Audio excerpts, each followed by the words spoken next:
Halo semua, kembali dengan Putu Reza di Project Review dan sekarang gilirannya untuk review Samsung Galaxy S21.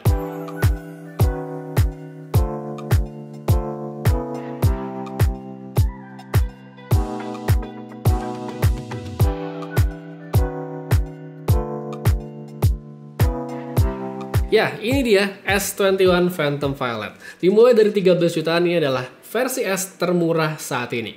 Ketika saya bikin video sekarang, yang ini memang belum dijual, belum ada PO-nya, dan akan menyusul dijual nanti di bulan Februari. Jadi, bagi kamu yang pengen upgrade ke handphone baru ya Samsung, khususnya seri S, tapi budgetnya nggak sampai untuk beli yang Plus atau Ultra, mungkin inilah alternatif yang layak kamu coba. Pertama, dimulai dulu dari bagian yang sebenarnya baik-baik aja menurut saya, tapi bakal diomongin sama yang nggak suka, yaitu desain. Bukan soal bentuk, karena yang ini bagus, oke-oke aja, tapi lebih ke material yang digunakan. Setelah mungkin ngerasa cukup sukses dengan Note 20 dan S20 FE, Samsung kembali menggunakan polikarbonat untuk bagian back cover perangkatnya. Buat para haters, ini pasti udah sasaran yang enak banget buat dicela-cela. Handphone mahal 13 juta kok plastik.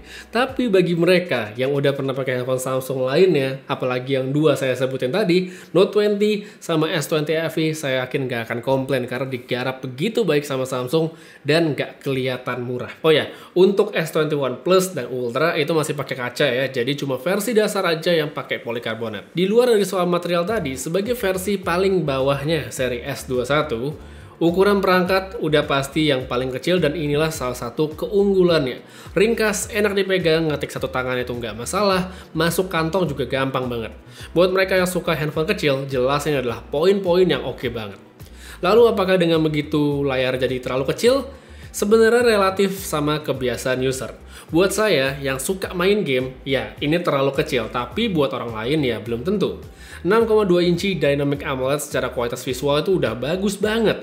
Mayoritas orang pastinya enjoy sama layar handphone ini. Refresh rate juga udah adaptif 120Hz sehingga experience itu bakal kerasa smooth banget. Kalau ada yang mungkin kelihatannya agak kurang, kelihatannya doang ya, tidak lain dari segi resolusi yang hanya Full HD+.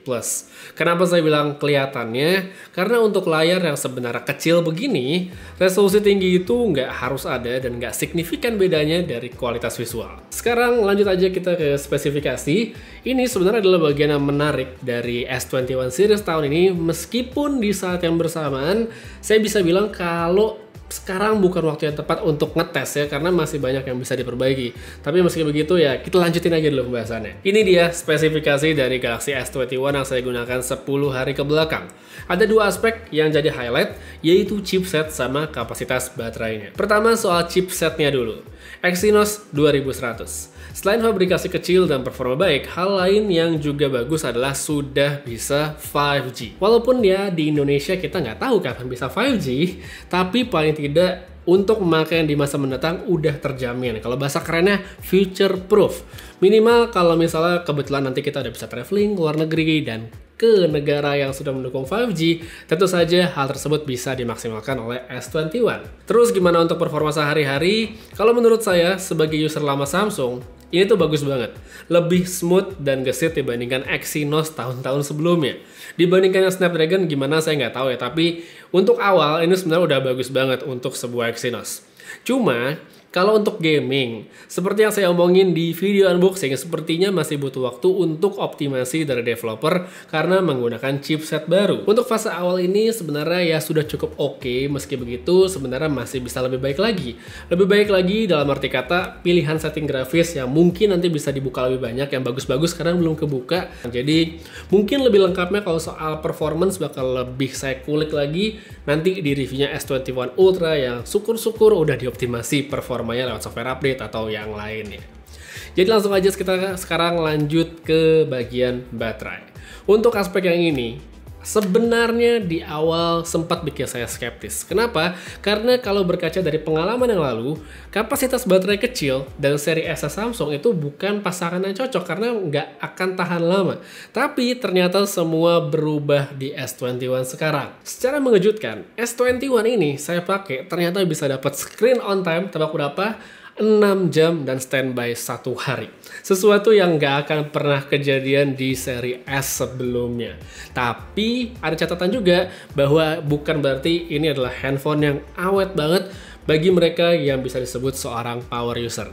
Saya udah menemukan beberapa skenario yang bisa bikin baterai handphone ini cepat habis. Yang pertama udah pasti main game dengan grafis tinggi dan setting yang maksimal yang bisa, itu baterai akan cepat habis. Dan yang kedua adalah ketika dipakai untuk navigasi lewat Google Map. Di sini ada contohnya di mana baterainya drop cukup banyak, padahal saya hanya pakai di Google Map itu sekitar 1 jam. Jadi ya, tetap aja kesimpulan nih baterainya mungkin awet bagi mereka yang tidak terlalu intensif pakai handphonenya, mungkin untuk chatting, browsing segala macam masih oke. Tapi kalau untuk pemakaian yang lebih intensif, tetap disarankan untuk punya power bank supaya nggak kehabisan baterai di saat yang diperlukan. Aspek terakhir sekaligus yang banyak banget ditunggu udah pasti adalah soal kamera. Secara konfigurasi, baik angka, resolusi, dan segala macamnya pastinya S21 lebih minimal dibandingkan yang Plus atau yang Ultra. Tapi meski demikian, fitur-fitur berbasis software dari Samsung masih lengkap ada di sini. Single take ada, pro videonya tersedia, dan yang baru itu disebut Samsung dengan Director's View. Ini awalnya terlihat kayak fitur dual view biasa aja, tapi ketika opsi picture-in-picture dimatiin, saya baru ngeh kalau ini tuh sebenarnya oke banget untuk rekam video sambil ngelihat preview jika kita pindah-pindah lensa. Hanya saja kekurangan dari menggunakan mode yang ini, resolusi tertingginya cuma 1080 aja. Balik lagi ke soal hasil foto, yang paling kelihatan itu fotonya tajam. Dari beberapa percobaan tampak betul kalau fotonya kelihatan tajam, bahkan akan tampak agak over sharpening lah ya. Tapi buat sebagian orang aja, dan untuk kebanyakan orang lainnya, mungkin ini akan kelihatan oke-oke aja. Untuk warna hasilnya juga bagus, cukup akurat dengan saturasi yang agak tinggi, apalagi kalau ketemu warna terang kayak hijau dan merah.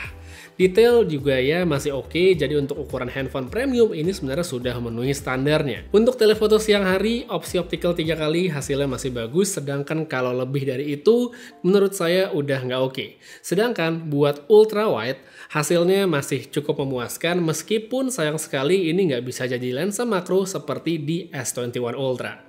Terus untuk low light ya, kita pindah ke low light sekarang. Hasilnya juga masih tergolong baik, masih ada night mode juga, tapi jangan dipakai pada kondisi yang terlalu gelap karena akan tampak maksa dan malah nambahin noise.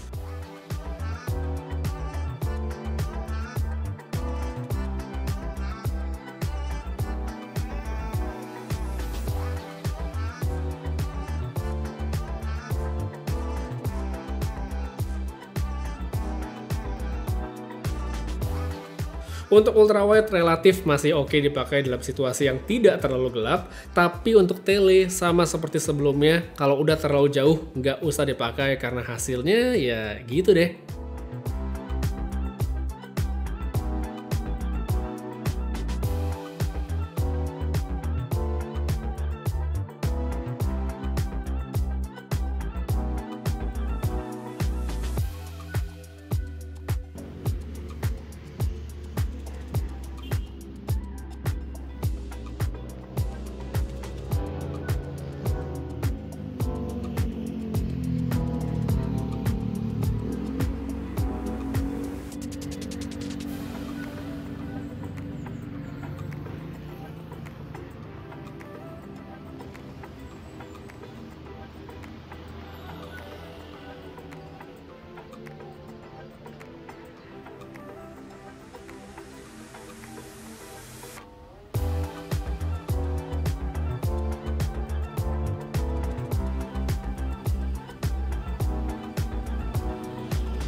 Oke, jadi ini dia hasil kamera depannya.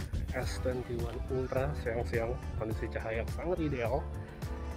Alhamdulillah oke banget sih. Kalau cahaya lagi oke gini aja, warnanya juga oke. Pokoknya standar handphone flagship banget. Dan habis ini coba kita pindah ke low light, kita lihat gimana hasilnya.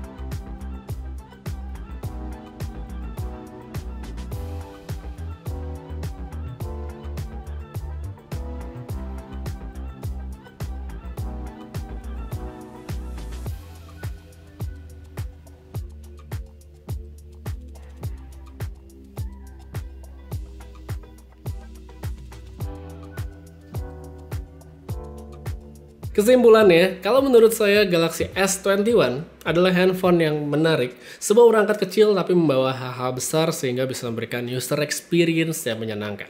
Kalau ditanya kekurangan, ya mungkin ada dari segi back covernya bagi sebagian orang yang masih menggunakan polikarbonat, serta tidak ada dukungan slot micro SD untuk nambahin kapasitas penyimpanan. Udah, cuma dua itu. Kalau dibilang harganya mahal, relatif sih ya, tergantung bagaimana kondisi keuangan masing-masing. Tapi kalau menurut saya untuk seri S, wajar ada di situ. Paling tidak untuk di awal perilisan, apa yang dibawa oleh handphone ini lebih baik dibandingkan Galaxy Note 20 ya. Jadi kalau buat mereka yang ingin upgrade ke handphone baru Samsung, tapi sekali lagi budgetnya mepet untuk sampai ke seri S yang Plus atau yang Ultra, maka mungkin yang biasa ini bisa jadi alternatif. Tapi diingetin juga, kalau yang ini, yang S21 aja, baru akan dijual nanti di bulan Februari. Tanggalnya saya belum tahu, tapi kalau udah ada info lebih lengkap, bakal saya tambahin pada kolom deskripsi atau komentar di bawah. Untuk sekarang, kayaknya segitu aja buat review Samsung Galaxy S21. Terima kasih banyak nonton sampai habis. Semoga cocok dan berguna bagi referensi yang membutuhkan. Putri pamit, sampai ketemu lagi di video berikutnya. Jaga kesehatan selalu, dan seperti biasa, have a nice day.